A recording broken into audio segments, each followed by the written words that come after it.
안녕하세요. 신용 좋은 사람들의 신용상담사입니다. 이번 영상에서는 개인 회생과 개인 워크아웃을 고민하고 있는 채무자를 살펴보겠습니다. 신용 좋은 사람들 홈페이지에서 제공하는 무료 채무조정 진단 서비스를 통해 이혼 후 혼자 거주하며 전 배우자에게 양육비를 지급하고 있는 채무자가 개인 회생과 개인 워크아웃 중 어떤 제도를 이용하는 것이 좋은지 비교해 보겠습니다. 기본적으로 양육비는 어떠한 채무조정을 신청하더라도 인정받을 수 있으며 이는 변제 계획에 영향을 미칩니다. 다만 그 적용 방식이 다르고 이혼 당시의 양육비에 대한 조정 또는 합의가 되지 않은 경우에는 양육비를 지급하는 것이 명확하지 않아 채무조정을 신청할 때 이를 입증하여야만 합니다. 채무자의 상황을 보고 각 제도의 예상 진단을 예측하여 그래프로 비교해 보도록 하겠습니다.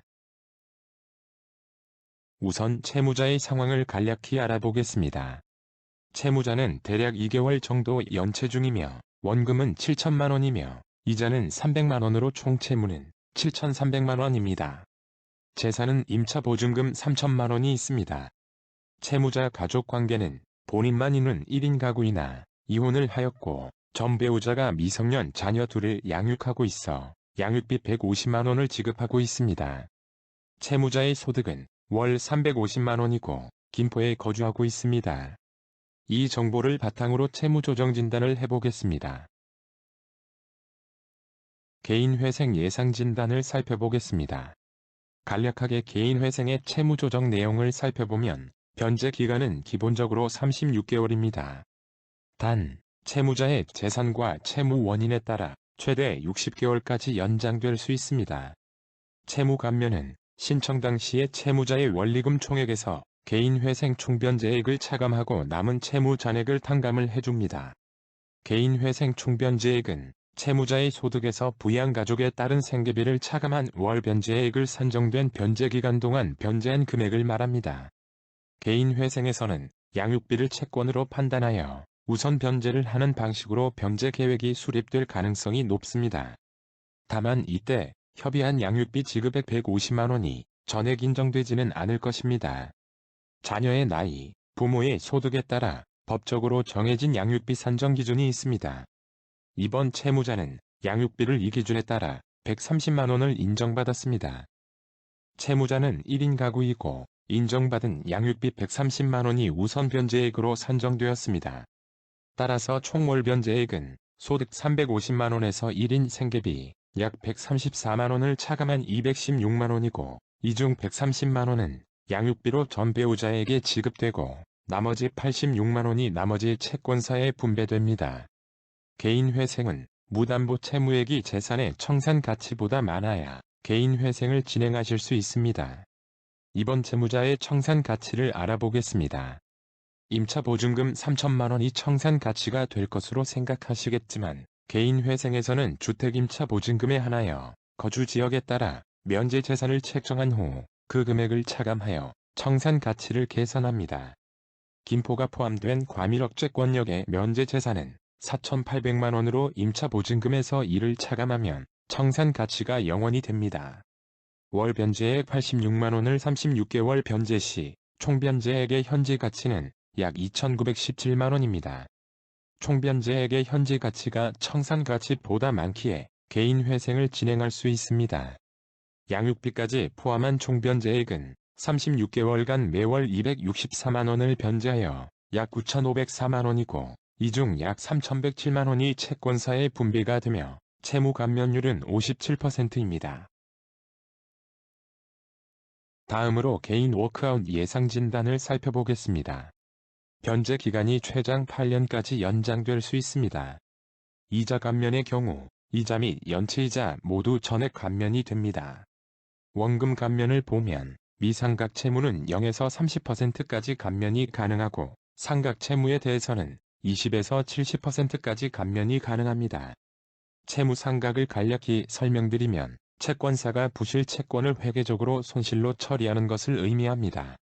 일반적으로 연체가 매우 오래되었거나 채무가 다른 채권사로 매각된 후 일정 기간이 지나면 상각 채무로 간주합니다. 채무자는 3개월가량만 연체된 후 신청할 것이므로 모든 채무를 미상각 채무로 간주하여 결과를 산출하였습니다. 월 변제액과 변제 기간은 채무자의 총채무, 부양가족, 소득 등을 고려하여 결정이 됩니다. 워크아웃에서는 양육비를 지급하는 것으로 미성년 자녀 2명의 피부양이 인정될 수 있습니다. 따라서 채무자는 3인 생계비를 인정받았습니다. 월 변제액은 소득 350만원에서 3인 생계비 283만원을 차감한 약 67만원으로 예상되었습니다. 그러나 변제기간을 조정하는 슬라이드를 움직여 개인 워크아웃 최장 변제기간인 96개월로 하여도 월 변제액이 대략 73만원이 됩니다. 즉, 이 경우 생계비를 온전히 보장받지 못하고 삭감이 됩니다. 월 약 73만원을 96개월 변제하며 총 변제액은 7천만원이고 채무 감면율은 4%입니다. 양육비는 별도로 채무자가 지급하게 됩니다. 월 변제액과 변제기간 그리고 총 변제액을 그래프로 비교해 보겠습니다. 개인 회생은 월 변제액이 86만원이지만 이는 채권자에게 분배되는 금액이고 실질적으로 양육비를 포함한 264만원이 변제 계획에 산정된 월 변제액이 됩니다. 반면 개인 워크아웃은 73만원만 변제 계획상 납부하게 되면 양육비는 별도로 지급해야 합니다. 따라서 채무자가 느끼는 월 변제액 부담은 개인 회생이 더 높게 느껴질 것입니다. 변제 기간은 3배 가까이 차이가 났습니다.